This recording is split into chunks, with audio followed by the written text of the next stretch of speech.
brought to you almost live from the Dude in the Basement Studios. Why? Because that's where the good stuff is. It's Sips, Suds, and Smokes with your smoking hosts, the good old boys.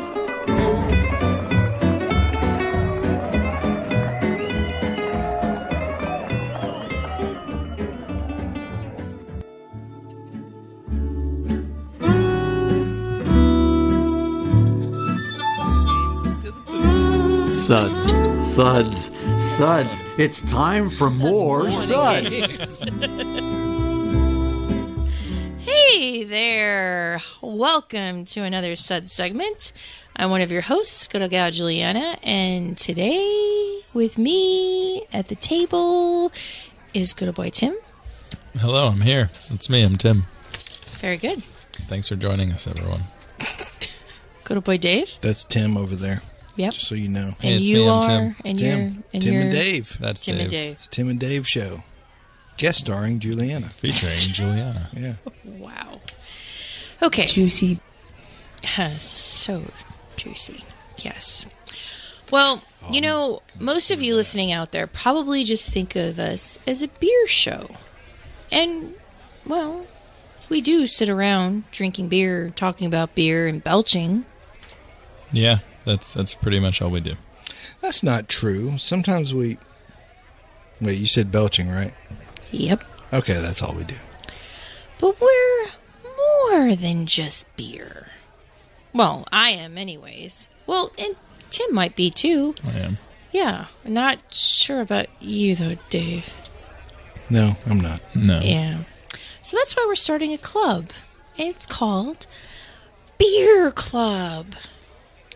Well, we're starting a club called Beer Club because we're about more than just beer.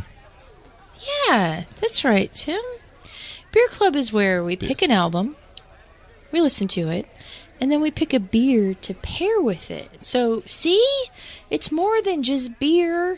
It's beer and music. But we still get to drink beer, right? Yes, Dave. Of course we still drink beer. Who'd listen to us otherwise? I mean, come on. You picked today's album, so why don't you tell us about it? Sure. So today's album is Elephant. See how I say that? Elephant. Because you're fancy. The White Stripes. No. It's Elephant from the White Stripes. It was released originally on April 1st, my birthday, 2003. And recently they just did a 20th anniversary reissue on it. So wow. 20 years ago, we first got introduced to little Jackie White and his Seven Nations Army. Wow. Pretty exciting. I think it was a groundbreaking album, lo-fi, very simple, stripped down musicality, but it was also our first real introduction as a world, as a nation, as a universe to the genius that is the third man, Jack White. Aww. A little bit of a boy crush, I guess. I don't know, not really, but you know, he's got funny hair, but other than that, he's pretty cool. Hey, doesn't everybody? We've all these got days? our things. Yeah, we've all got our issues. Sure. Okay. Well, good old boy Tim, why don't you give us the Suds ratings, and then we'll be on our way. Yeah, so today we'll be discussing and rating these beers that we chose with these Suds ratings, plus our signature belching sounds. Here are those ratings now. 1, that sucks. Give me anything but a bud. 2, was that a belch? 3, what a relief. 4, a body really should not make that sound. And 5, listen to that hang time, give me another. Well done, Tim. Well done. Thank you. Okay, so we can't play any clips from Elephant, unfortunately, but we encourage you, our listeners, to check it out for yourself if you already haven't. And if you haven't, I'm sorry. Get out from under that rock. Whoa. Yeah, but isn't it like it's kind of cute and nice and like amazing if you haven't heard this album. Can you think Is of it? like, yeah, I mean, can you think of living in a world where you don't know it exists and then you find out it exists and then it's like, how did I... Sure, right up until April 1st, 2003. All right, well, we all weren't celebrating your birthday 20 years ago for your, was it your 21st birthday then? Yeah, I'm fresh and new. Yeah, you're fresh and I'm new. glad I can finally drink beer. Do you know you've never found out an album that you look up and it's like, oh my God, this is from the 70s and I never heard of this? No one, why didn't you're mad at people for never telling you about it? Most of the ones Juliana collects. Yeah, exactly. So there's a beauty. There's a beauty in not knowing Elephant. 4 75-year-old men in England who have heard of this album. She's like, you've never heard of this one? Yeah. Oh, yeah. It's huge. This is what I grew up on this. Clang, clang, clang, bang, bang. Yeah, it's a hit. You know, someday... I can't wait for her album when she picks one. Someday you'll have a great appreciation of prog rock. Yeah, someday. Someday. The Clang Brothers do Irish folk songs. Brother. Well, for those of you that have either listened to it or need to listen to it, obviously we encourage you to get it on vinyl because vinyl is the best way to listen to any form of music. However, you can also find it streaming online, and there's a 20th anniversary reissue that's pretty cool too. Okay. Dave, why don't you kick things off for us? Cool.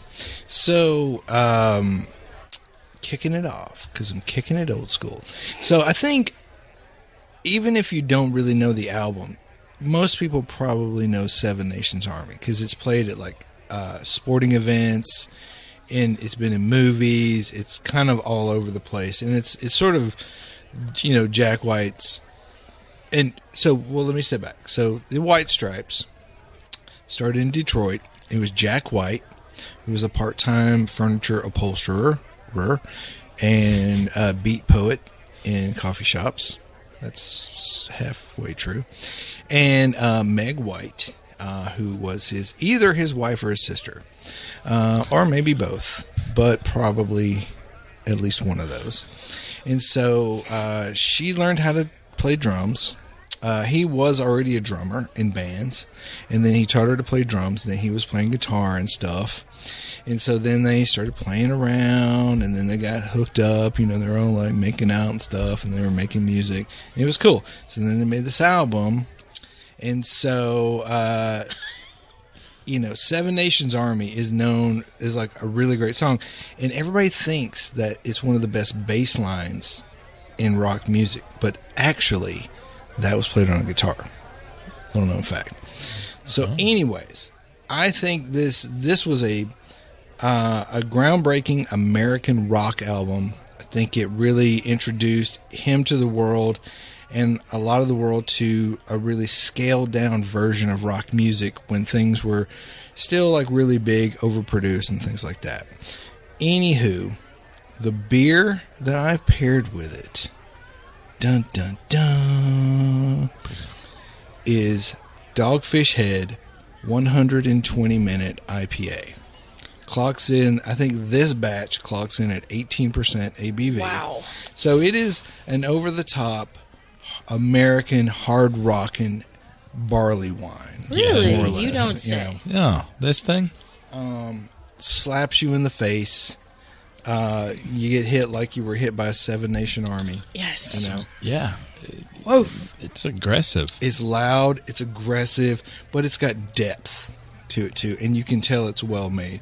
They can't have been making this beer for this long without knowing that they're doing it right. And it's stood the test of time through all the different little fluctuations and trends of beer nerds over the last several years, kind of like Seven Nation Army or Elephant has stood the time over the last 20 years since it first came out. Yeah. That's why I picked this beer. That's fair. That's Absolutely. Yeah, that's very And fair. Sam Calagione from Dogfish Head loves music. Huge music guy, always does things for a record store day every year. So I just felt like this is a great beer to pair with a great album. Yeah, I think it makes total sense. Like they're both aggressive, complex, I mean, when I drink the Dogfish head, a part of me is like, wow, what were you thinking? Why did you make this? What are you doing to my body? But I guess the answer is for the art, you know? Like, they have the ability and put it out there. Yeah. People love it. It's like, why did you do this? Because I could. Yeah. Sure. You know? And I remember when it first came out, and, you know, my mind was blown, like, why would you, like, just why? I had a big why in my head, because I just thought, it's so over the top, and it's so too much, and who's going to drink this? Yeah. But everyone was drinking it.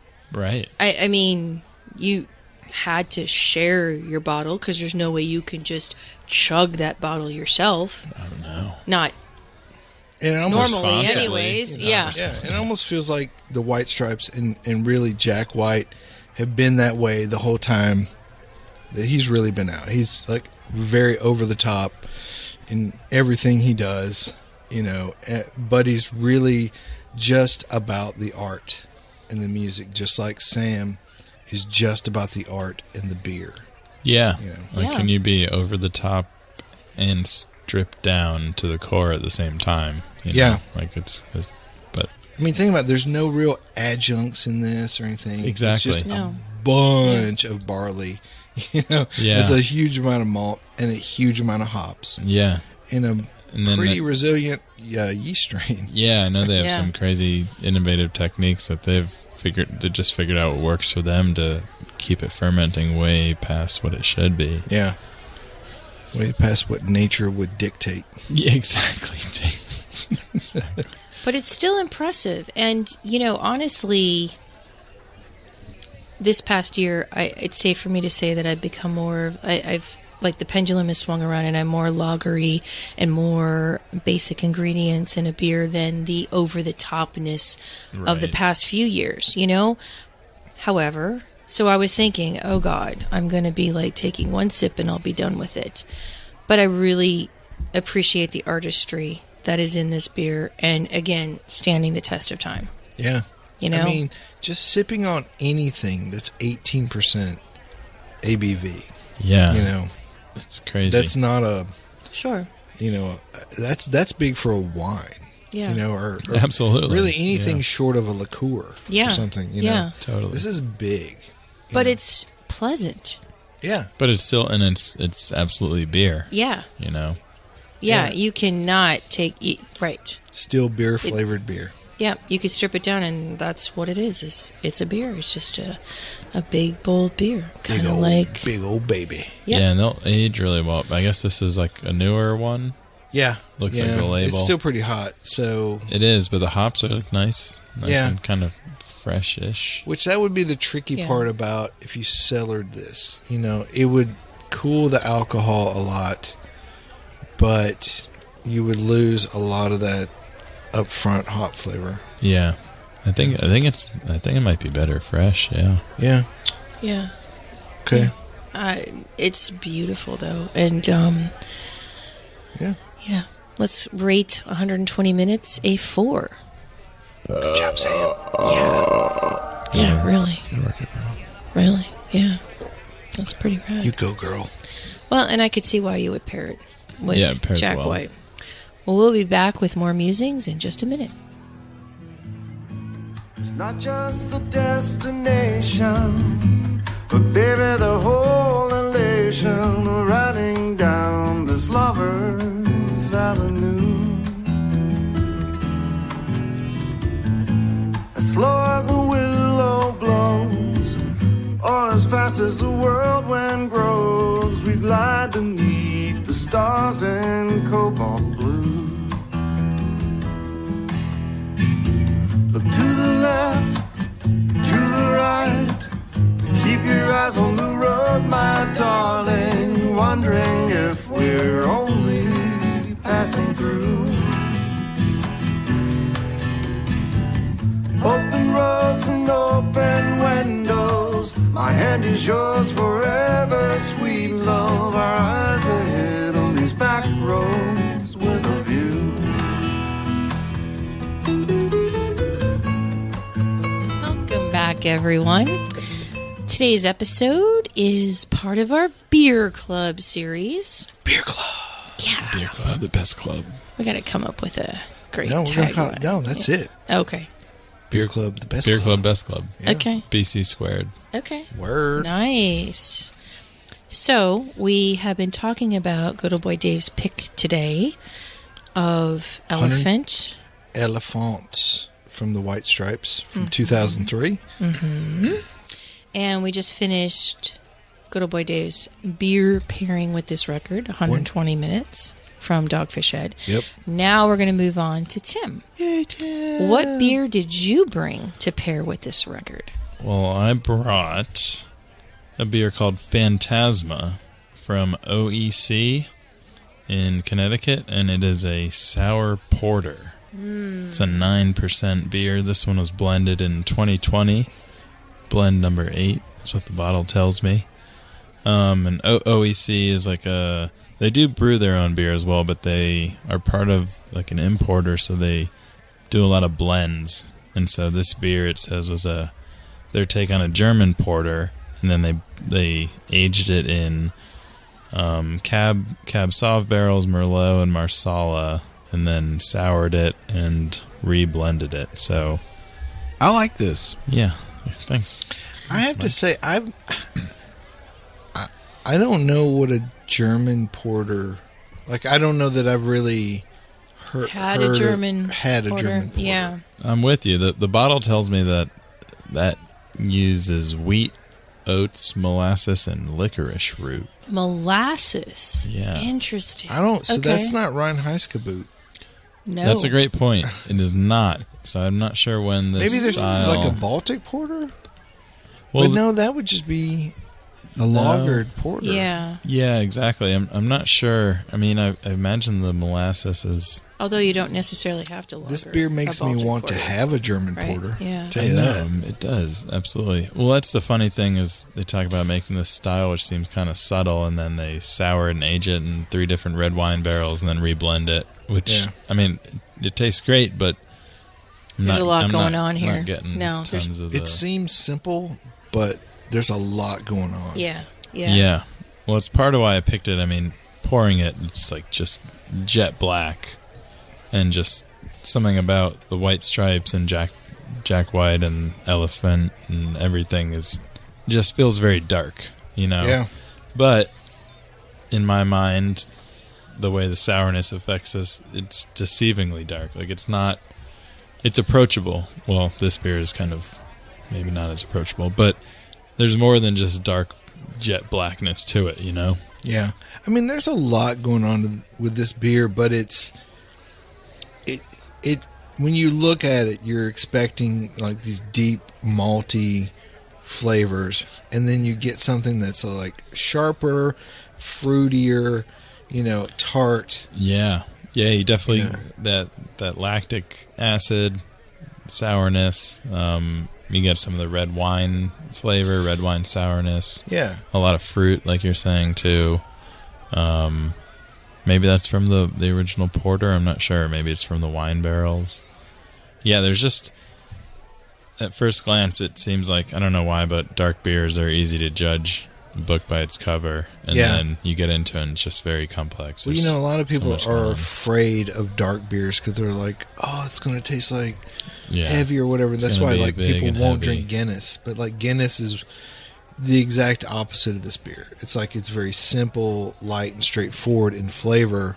Yep. But when you drink this is the kind of beer that you want to sit and kind of think about it, because you're like, let me see if I can pick out all the little things that I'm tasting and smelling in this beer. Yeah, You know? and that's why that's what I like about the album too, is it kind of can change gears pretty quickly. Like it might get on a flow for a couple tracks, but then it just like shows one the song's range. country and the next song's kind of rock and roll, Yeah, and then it gets some blues, and just like, but it all works and kind of fills in seamlessly. Yeah. Which is, I think, what OEC as a brewery does really well, is they do these blends, and they're all sorts of different and all over the page, but most of them work. Almost all of them work. Yeah. and that's tough to do mixing wise, and trying to not have an album or a beer be just like one simple, straightforward thing. Yeah. What did you think about this beer, Julie? It's interesting because I'm like searching for the molasses since I heard that there was molasses in here. And I get just the tiniest amount of it at the end. Okay, fine. That's cool. But it's just really interesting, and it takes me out of my comfort zone of what a porter can be or what a porter should be. Yeah. Yeah. You know what I mean? Almost like what this record is. Yeah. Because it kind of is alarming, in a way, in listening to it. So, yeah. No, I'm really digging it. And the more that I taste this beer, the more flavors I'm getting. And the more... Well, as it warms up, yeah, it kind of continues to open up and expand a little bit. Sure, and like the 120 minute, this has a lot of artistry to it.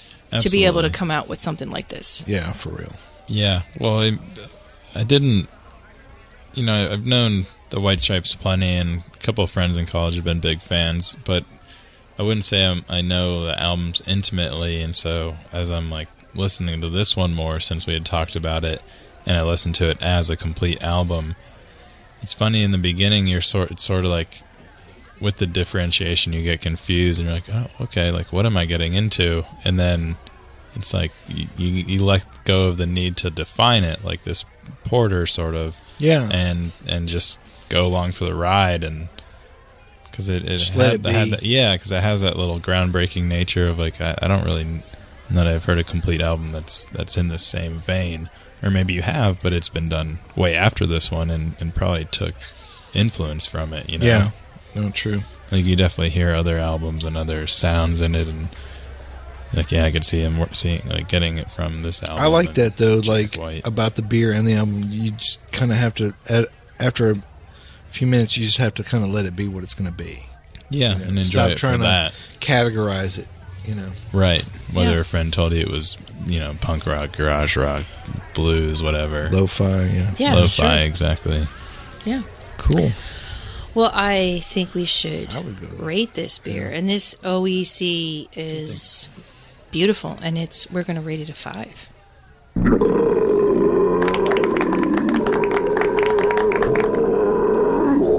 Okay. Yeah, just like how unique it kind of is, Yeah, yeah. Well, so the one that I picked up and thought about is the Petrus Aged Pale. Now, this is 7.3% ABV, and this is brewed in Belgium. It is 100% uncut, not blended, sour beer from their oak foeders and aged for 2 years. And it's still a leading reference for sour beers worldwide, interestingly. But what I love about it is that Petrus may not be one of the oldest breweries in Belgium, but they've been doing it for a long time. Mm-hmm. And they have it dialed in. But when you think of Belgian beers, you certainly don't think of pale ales. Well, I think, Or I almost feel pales, like you know what I their mean? definition of a pale ale might be Well, slightly different. from... Sure.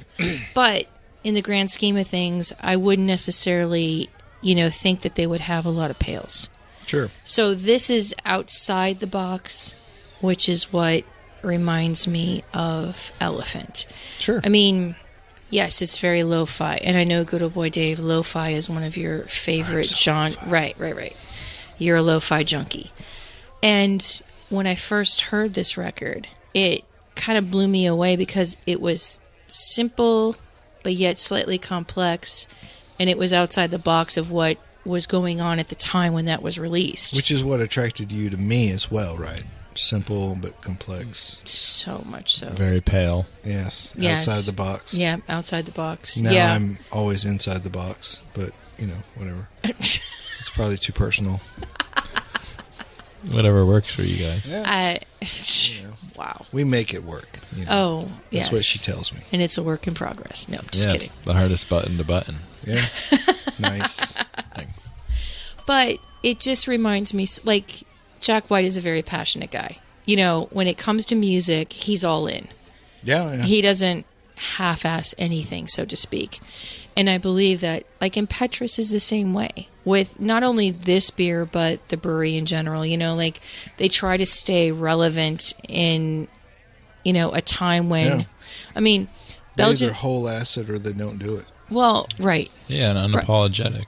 Yeah. You know? Yeah, exactly. I mean, and to be a Belgian brewery, you almost have to be, because this isn't a style or a region that is going to go with a lot of trends, if you will. You know what I mean? Right. They're sticking to what they do. They do it really well. Exactly. And they're not lamenting they don't have a hazy on their taproom wall. Yeah, exactly. They're like, that's for losers. What do you guys think about this beer? Do you get diacetyl? I may just be making that up, but there's something, it just tastes kind of buttery to me. Maybe a little, and that could be from... And I'm not saying it's bad. The barrels. It actually kind of works for me. Yeah. It's got like a little slickness. It's got there's a little zhuzhing here. Ooh. But I really like it. It's just bitter enough. You know? Yeah. Yeah, I had to take a couple sips to kind of like acclimate my palate to Especially coming off the OEC beer. it. Yeah, exactly. Yeah, there is a little slickness to it, but I remember the first time I had this and it blew me away because I had been so used to, you know, certain Belgian styles, and this was not that, and Yeah. it was kind of a revelation to me, kind of like what what Elephant was. It was a revelation to me because, again, for something being so simple but making so much sense and resonating to me that, you know, you don't need to have all the bells and whistles, meaning like a big band sound to work. Very Anyways. true. Yeah. Very true. So what do you want to rate this, Petrus? Ooh. I mean, yeah. We will rate this beer a 4. The aged pale ale, which you can buy as part of the Petrus Power Pack. And blend If you your own. if you so desire, which is something that we actually did a few years ago. Yeah. Which was a lot of fun. Yeah.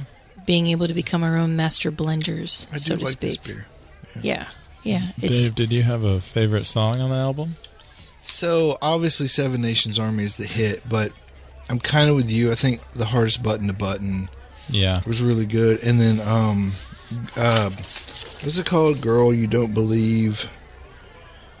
Girl, You Have No Girl, Faith. You Have No Faith in Medicine. Mm-hmm. It's such a funky, weird little song. I Yeah. love it. I do like Yeah. that one too, yeah. Yeah. Yeah. I do too. And also, I want to be the boy to warm your mother's heart. That one's great. Yeah, that's a cool song too. It's true that we love one another is a great one too. Yeah, but I mean, it's a classic record, and it's stood There's the test lots of of time gems. as well, right? Yeah, absolutely. All right, well, that is going to do it for today. That's great stuff. Coda Boy Tim, thanks for being here. Yeah. Appreciate time hanging out with all these great sour beers and Dogfish Head. Yeah. And for putting up with Dave. Coda Boy Dave. Yeah, you little That's right. 18%er. You guys like it. Wow. This is good old Gal Juliana. Keep on chuggling, and catch you next time. We hope you enjoyed this episode. If you're listening to us online, do yourself a favor and tap Tap it in. the subscribe button. Give it a little tappy. Tap, tap, tap-a-roo. The easiest way to listen to our show is to ask Siri, Alexa, Google, Uncle Larry, or whoever it is that talks to you on your phone. Play podcast Sip Suds and Smokes. We love your feedback, and you can reach us at info@sipsudsandsmokes.com. Our tasting notes flow out on Twitter and Instagram with our handle @SipSudsAndSmokes, and our Facebook page is always buzzing with lots of news. You'll also be able to interact with the thousands Millions and millions. of other fans on those social media platforms. Do us a favor. Take the time to rate this episode if you're listening to us online. That's a big help to us, and we get to see your feedback as well. Come back, join us for another episode, and keep on sipping.